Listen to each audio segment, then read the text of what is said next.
disruptive. America that I fought for. Weird thing to happen. Hello, one and all. Welcome to this edition of Kitz Corner. Hope you're having a fantastic day so far. So the Ukrainian president, Vladimir Zelensky, is getting himself exposed again.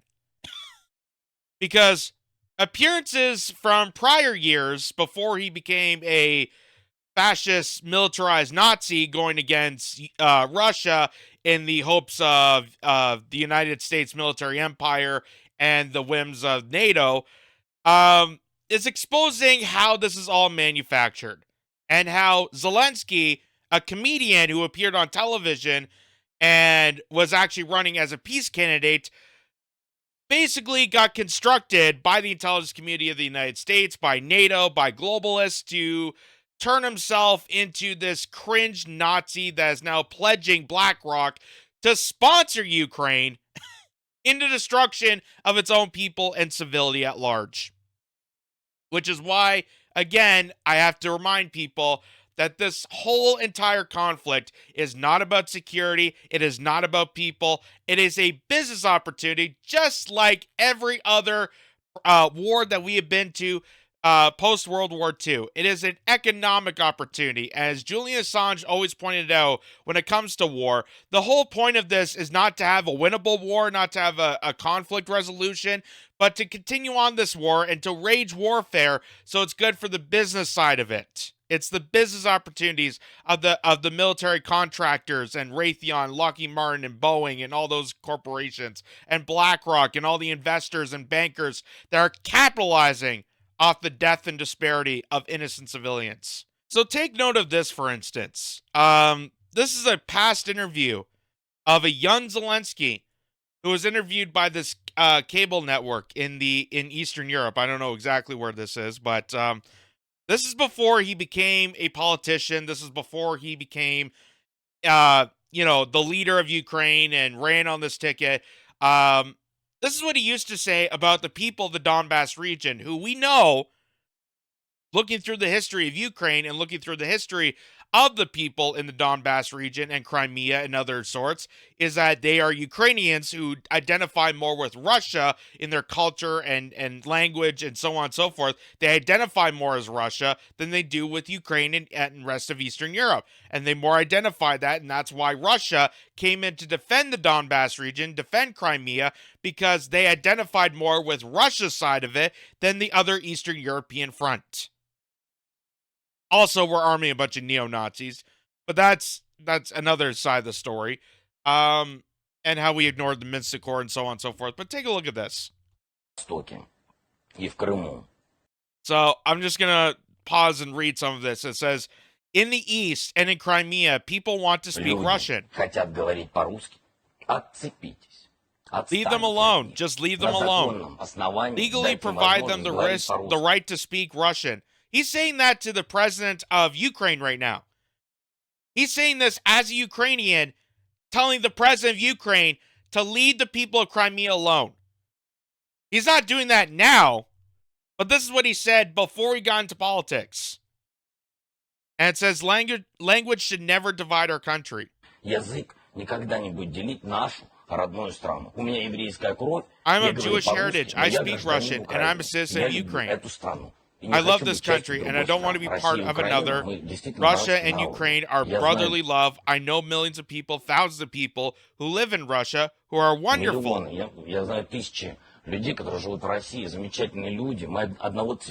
We are one color, one blood. We understand each other, irrespective of language. So that was a young Zelensky. That was a young Zelensky who would be angrily insulted of the current Zelensky, because the current Zelensky is de-Russifying everything.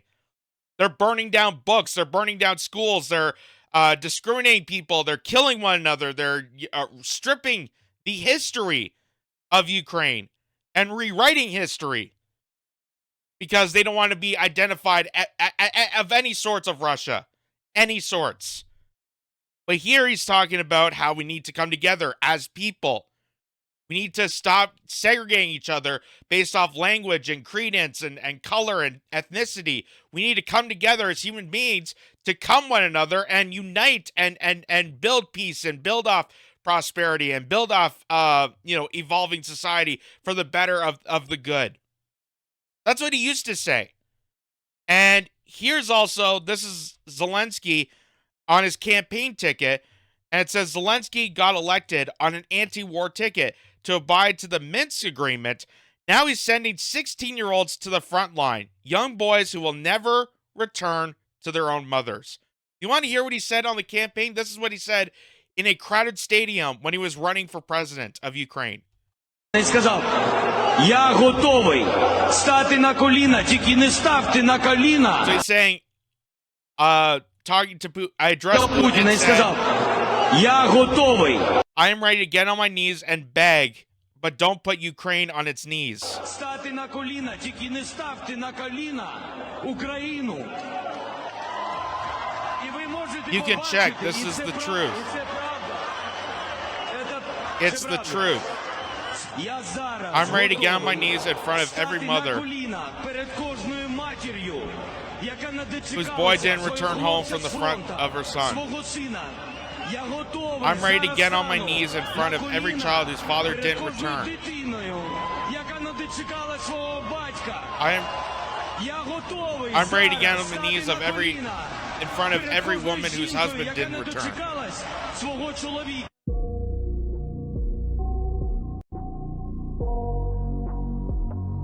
And now he's showing his own citizens that were sacrificed based on the behest of NATO. These are all innocent Ukrainians, again, manipulated, propagandized to think that they were protecting other citizens. They were protecting one another, that this is about security, just like how people stormed off to Iraq and Afghanistan and pledged their allegiance for that war. And then we find out that that war was all manufactured. That the terrorist groups that we're fighting are our own creations. We created the terror groups so we can then fight the terror in a business opportunity. The same as we're doing here. We're creating the boogeyman of Russia so we can go have a war over there and manufacture aggression towards one another so that we can build upon it and turn it into a business lucrative opportunity. Based on the death of innocent Ukrainians and Russians and people around the world. The war machine is a bloodthirsty, evil, nefarious business cult. And we were warned this back in the 50s by Dwight D. Eisenhower, and it's still continuing to haunt us today. And this is all that it is. It has nothing to do with Ukrainian people. It has nothing to do with democracy or freedom or any of the buzzwords that you keep hearing, because they use the same buzzwords as every goddamn war. They used it for Syria. They used it for Libya. They used it for parts of the Middle East. They've used it for Yemen. They used it for Israel. They used it for the Palestinians that are still continuing to be dead. They're using it for every single war post-World War II that they manufacture purposely as a business opportunity. They manipulate and fearmonger and scapegoat and segregate and continue to oppress people to support these outrageous manufactured wars for business, for lucrative business based off our bloods. Because dead bodies makes big bucks for them. Makes big bucks for Lockheed Martin. Makes big bucks for Boeing. And it does nothing for the prosperity of society. In fact, all of us are getting screwed over this war. All of us. Whether you're in Ukraine fighting for your life, whether you're a Russian bystander that don't want this war to happen, or whether you're here in the Western Hemisphere that continue to get smeared and McCarthy smeared and having your tax dollars stolen to give off and fund this outrageous nonsense while continuing to deal with increased inflation and the cost of living skyrocketing.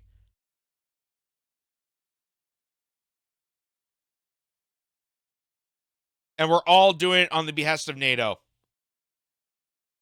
Because remember this? This is a couple of years ago. Before they were announcing that they're, sending all these troops and this was a NATO mission to save the people of Ukraine from the evil, nefarious Putin. They urged Canada and other allies to do more on defense commitments, meaning that they blackmailed countries like here in Canada. They blackmailed our government, saying if you don't cough up more bucks to kill one another, we are going to come after you, and we don't know what's going to happen to your country. They are a mafia. They are a bloodthirsty, militarized mafia. And they blackmailed countries into going down their road, into signing up for their agenda. It is evil, dark, and fucking disgusting what they are doing. And the young Zelensky would be pissed off at himself. The young Zelensky would have been pissed off at himself. But now that he's part of the NATO machine and being blackmailed by them and the U.S. empire and a bunch of neo-Nazis that we're continuing to fund, now he doesn't care about peace. He doesn't care about this.